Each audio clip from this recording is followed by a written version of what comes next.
प्रसन्नाञ्जनेयं प्रभादित्यकायं प्रकीर्तिप्रदायं भजे बालगात्रं भजे पवित्रं भजे सूर्यमित्रं भजे रुद्ररूपं भजे ब्रह्मतेजम्. అది రామాయణ మహాయుద్ధం భీకరంగా సాగుతున్న తరుణం. శ్రీరామచంద్రుని సారథ్యంలో వానర సైన్యంతో విజృంభిస్తూ లక్ష్మణస్వామి తనతో పోరాటం చేస్తున్న రావణుడి కుమారుడు ఇంద్రజిత్ తలని బాణంతో ఒక్క వేటుతో వేరు చేశాడు. ఇంద్రజిత్ మరణవార్త విన్న రావణుడు ఆవేశంతో ఊగిపోయాడు. ప్రతీకారం కోసం పాతాళలోకాధిపతి తన సోదరుడు అయినటువంటి మహిరావణుడి సహకారం కోరాడు.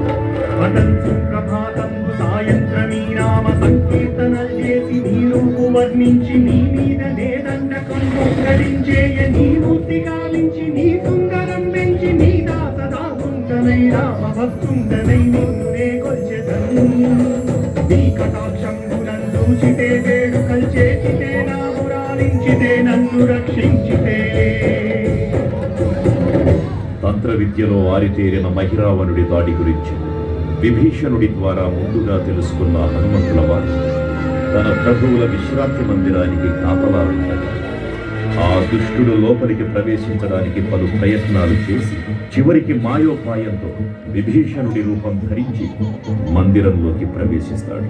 నిద్రిస్తున్న రామలక్ష్మణులను అపహరించి పాతాళలోకానికి తీసుకుని పోతాడు.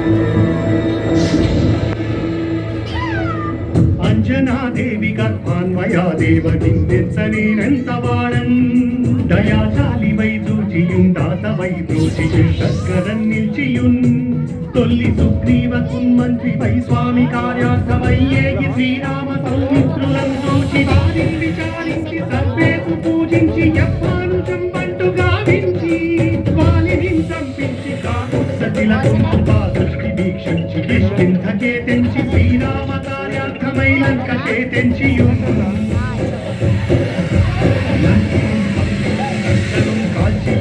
భూమి చూచి ఆనందము పొంగి ఆయుంగనం విచ్చి ఆ రత్నముందెచ్చి శ్రీరామిచ్చి సంతోషము చేసి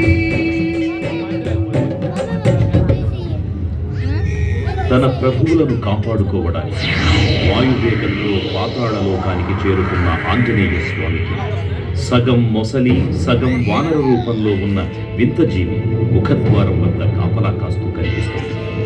ఆ జీవి మకరధ్వజుడు అనే మహాసముద్రాన్ని దాటుతుందని నీటిలో పడ్డ తన పేదవిడు ఒక మొసలి గ్రహించడం వల్ల జన్మించాడని తెలుసుకొని ఆశ్చర్యపోతారు హనుమంతుడు. తన పుత్రుడిని యుద్ధంలో ఓడించి పాతాళలోకంలోకి ప్రవేశిస్తాడు.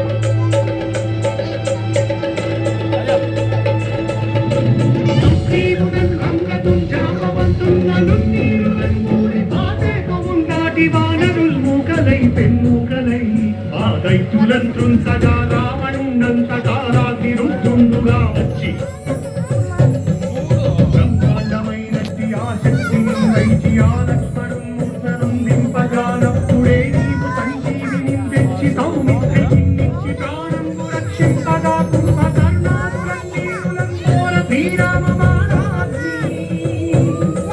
వారందరి రావణుం సంపదానందలో సంపురానందమయ్యుండ నవ్వేళను కంతోడు కన్వచ్చి పట్టాభిషేకం చేయించి సీతామహాదేవి తెచ్చి శ్రీరామునిచ్చి అంతన్న యోధ్యాపురిందొచ్చి పట్టాభిషేకం సంరంభమైందా.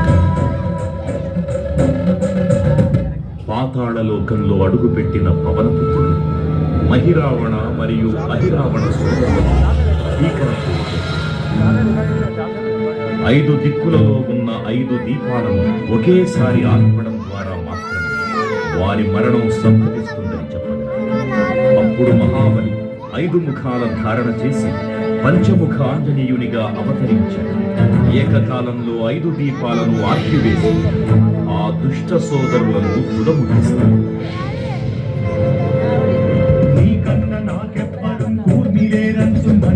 శ్రీరామ భక్త ప్రశస్తంబుగా నిన్ను సేవించి నీ కీర్తనలు చేసిన పాపములు భాగ్యములు కలుగునే సామ్రాజ్యములు కలుగు సంపత్తులు కలుగును వానరాకారయో భక్తమందారయో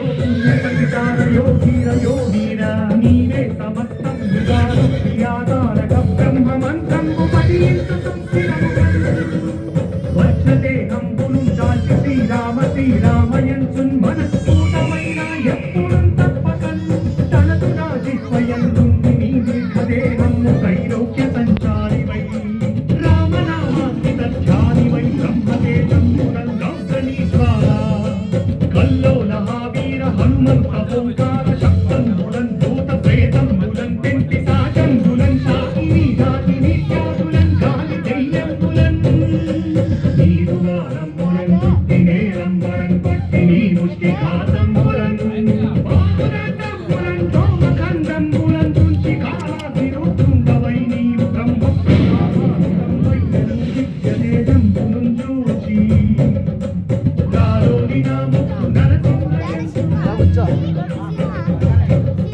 దయా దృష్టి వీక్షించి నన్నేలు నా స్వామి ఓ ఆంజనేయ నమస్తే సదా బ్రహ్మచారి నమస్తే నమో వాయుపుత్ర నమస్తే నమః. తూర్పు దిక్కున చూసే శ్రీ హనుమాన్ ముఖం సర్వ పాపాలను హరించేదిగా, దక్షిణ దిక్కున చూసే శ్రీ నరసింహుని ముఖం శత్రుభయాన్ని పోగొట్టి విజయం చేకూర్చేదిగా, పశ్చిమ దిక్కుని చూసే శ్రీ గరుడ ముఖం భూత ప్రేత తాంత్రిక భయాలను పోగొట్టేదిగా, ఉత్తర దిక్కు వైపు చూసే శ్రీ వరాహ ముఖం గ్రహదోషాలను దిగ్పజేసి అష్టైశ్వర్యాలను అందించేదిగా, ఆకాశం వైపు చూసే శ్రీ హయగ్రీవ ముఖం విజ్ఞాన విజయాన్ని ఉత్తమ జీవిత భాగస్వామిని అందించేదిగా పురాణాలు చెబుతున్నాయి. కావున భక్తుల అన్ని విధాలుగా మనలను పాపుకుని శ్రీ ఆంజనేయ స్వామిని మనసారా స్మరించడం ధరించండి. శ్రీ శ్రీ శ్రీ మహావీర బజరంగ బలికి జై.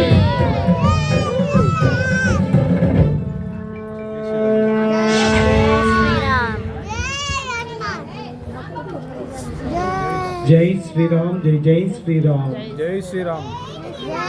భక్తులకు ముఖ్యంగా